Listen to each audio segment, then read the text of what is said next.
কিছু ঘণ্টা ধৰি পেলাই ছ'চিয়েল মিডিয়াত বহু লোকে নিজৰ নিজৰ মন্তব্য প্ৰকাশ কৰিছে। কিন্তু এটাই কথা ক'ব বিচাৰো যে আপোনালোকে এইখিনি সময়ত মুখ লৈ ব্যস্ত নহ'ব।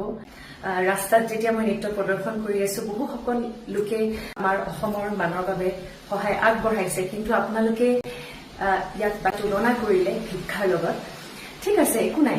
মই যদি নিজৰ লোকৰ বাবে ভিক্ষাও বিচাৰিব লাগে এই সময়ত, মই সদায় বিচাৰিম যে আপোনালোকে যে ভিক্ষা বুলি ক'লে, এই আচলতে ভিক্ষাক লণ্ডনত বাছিং বুলি কোৱা হয়।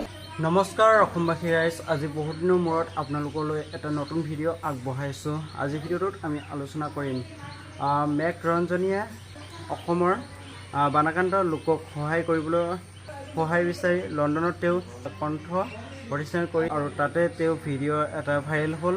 সেই ভিডিঅ'টোত অসমৰ ৰাইজে তেওঁ বিতৰ্ক কৰিলে, ভিক্ষাৰ লগত তুলনা কৰিলে মেঘ ৰঞ্জনীক।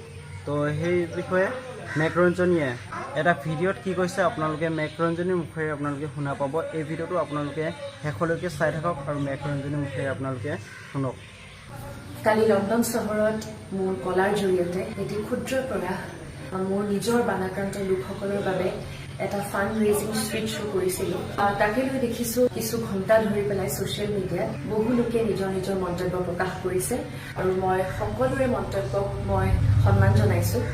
কিন্তু এটাই কথা ক'ব বিচাৰো, আপোনালোকে এইখিনি সময়ত মুখ লৈ ব্যস্ত নহ'ব, কাৰণ আমাৰ যি পৰিস্থিতি সেয়া বহুত বেছি ডাঙৰ, বহুত বেছি গভীৰ। আমি সকলোৱে যদি এইখিনি সময় এনেই সময় নষ্ট কৰাতকৈ আমি আমাৰ ক্ষতিগ্ৰস্ত লোকসকলৰ বাবে সহায়ৰ হাত হয়তো তেওঁলোকক ফিজিকেলি মেণ্টেলি আমি ছাপোৰ্ট কৰোঁ, তেওঁলোকৰ বাবে অকণমান হ'লেও তেওঁলোকৰ সকাহ হ'ব।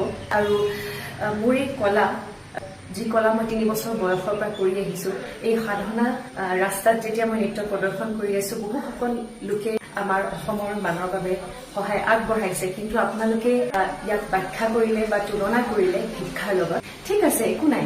মই যদি নিজৰ লোকৰ বাবে ভিক্ষাও বিচাৰিব লাগে এই সময়ত, মই সদায় বিচাৰিম আৰু মই সদায় তেওঁলোকৰ বাবে কৰি যাম। আৰু এটা কথা ক'ব বিচাৰো যে আপোনালোকে যে ভিক্ষা বুলি ক'লে, এই আচলতে ভিক্ষা লণ্ডনত বাছিং বুলি কোৱা হয় আৰু এই বাছিঙৰ জৰিয়তে বহু শিল্পীয়ে নিজৰ জীৱিকা কৰি আছে। ইয়াৰে এটি এক্সাম্পল হ'ল মোৰ বাইদেউ ইন্দ্ৰাণী, যোনে মোৰ লগত আছিলে। তেওঁ সংগীত কৰি, তেওঁ বাস্কিং কৰি বহু বছৰ ধৰি পেলাই তেওঁ জীৱিকা কৰি আছে। আৰু ইয়াতে ইমান সহজ নহয় লণ্ডনত যে আপুনি য'তে ত'তে ৰাস্তাত নিজৰ কলা দেখি মানুহে আপোনাক পইচা দিব বা ডনেশ্যন দিব। ইয়াত বাস্কিং কৰিবলৈ প্ৰপাৰ লাইচেঞ্চ লাগে। সেই লাইচেঞ্চ আমাৰ হাতত আছিলে, যিহেতু তেওঁ এজন প্ৰফেচনেল বাস্কাৰ। আৰু লগতে আমাৰ যিখিনি সা সংগ্ৰাম লাগে সেইখিনিও আমাৰ হাতত আছিলে গোটেইখিনি। সেইকাৰণেহে আমি আচলতে কৰিব পাৰিছোঁ। আৰু লণ্ডনৰ যি ঠাইত আমি কৰিছিলোঁ বাস্কিং, সেই ঠাইত অকল ইউকেৰে মানুহ নহয়, বিশ্বৰ বিভিন্ন প্ৰান্তৰ টুৰিষ্ট আছিলে, যিসকলে হয়তো অসমৰ পৰিস্থিতিৰ কথা নাজানিছিল। সেইকাৰণে আমি এটা স্কেনাৰ লৈ গৈছিলোঁ। এই স্কেনাৰত তেওঁলোকে স্কেন কৰি পেলাই আমাৰ অসমৰ বানৰ কথা তেওঁলোকে গম পাইছিলে আৰু লগতে আমাৰ অনুষ্ঠান চাইহে তেওঁলোকে আমাক সহায় কৰিছিলে।